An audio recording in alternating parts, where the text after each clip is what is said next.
Hello friends, welcome to my channel. আজকে তোমাদের সামনে নিয়ে চলে এসেছি অষ্টমীর ব্লগ। সপ্তমীতে নতুন জুতো পরে এত হেঁটেছিলাম যে পায়ে ফোস্কা পড়ে গিয়েছিল। তাই আমরা ঠিক করলাম যে অষ্টমীতে আর বেশি দূরে কোথাও যাব না, কাছে পিঠের ঠাকুরগুলোই দেখে নেব। তাই বেরিয়ে সবার আগেই চলে গেলাম আমাদের একদম বাড়ির সামনে জয়পুর ব্যায়াম সমিতির পুজোতে। এখানকার এবারের থিম ছিল তালপাতার সেপাই।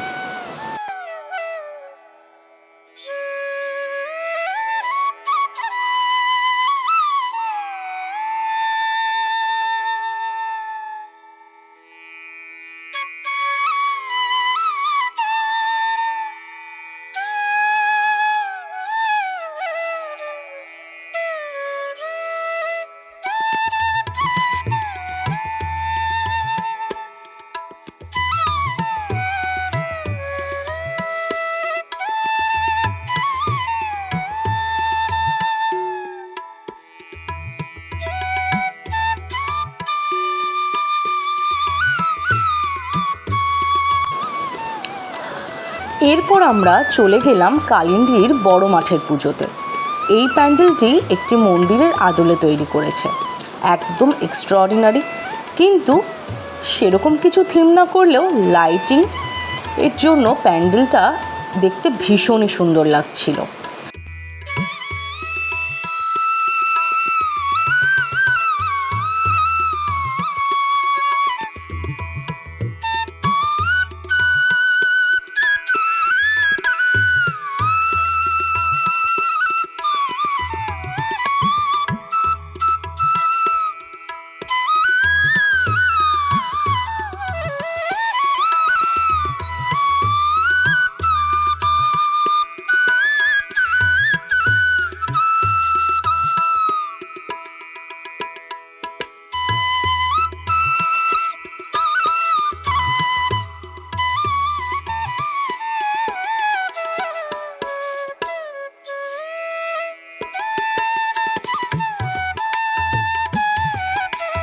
এরপর আমরা একটু এখানে সেলফি তুলে নিলাম, দেন চলে গেলাম লেক টাউনের থার্ড লেকের পুজোতে।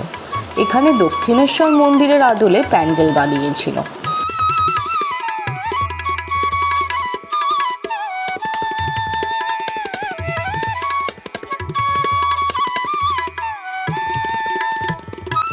অষ্টমী পড়েছিল এবার শুক্রবার। হ্যাঁ, এবার অনেকেই বলতে পারো যে শুক্রবার তো অলরেডি নবমীও পড়ে গিয়েছিল, কিন্তু আমরা বৃহস্পতি থেকে রবিবার সপ্তমী টু দশমী এই হিসেবেই কিন্তু কাউন্ট করে ঠাকুর দেখেছি। আর আমি শিওর তোমাদের মধ্যেও অনেকে সেই হিসেবেই পুজো কাটিয়েছো। তো যাই হোক, ফ্রাইডে আমরা ননভেজ খাই না বলে একটু ফুচকা খেয়ে নিলাম।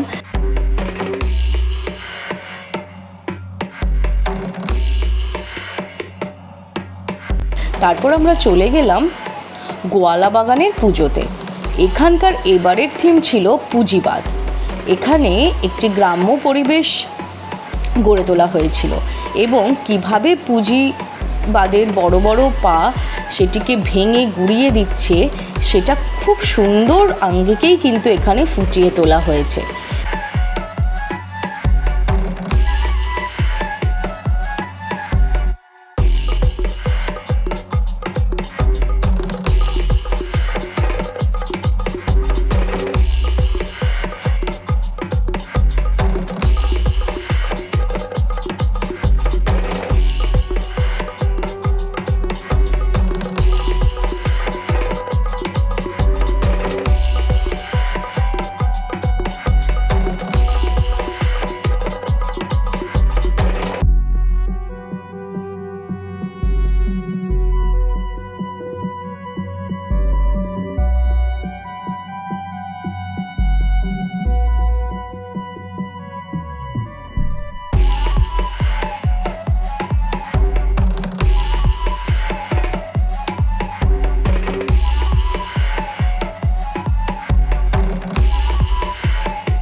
এরপর আমরা আরও কিছু ঠাকুর দেখতে দেখতে বাড়ির দিকে রওনা দিলাম, আর রাস্তায় একটু ঘুগনিও খেয়ে নিলাম। কলকাতার সবথেকে বড় বড় প্যান্ডেলগুলো আমরা দেখেছি নবমী আর দশমীতে। তো তার ভিডিও দেখতে অবশ্যই কিন্তু চ্যানেলটি সাবস্ক্রাইব করে রেখে দিও।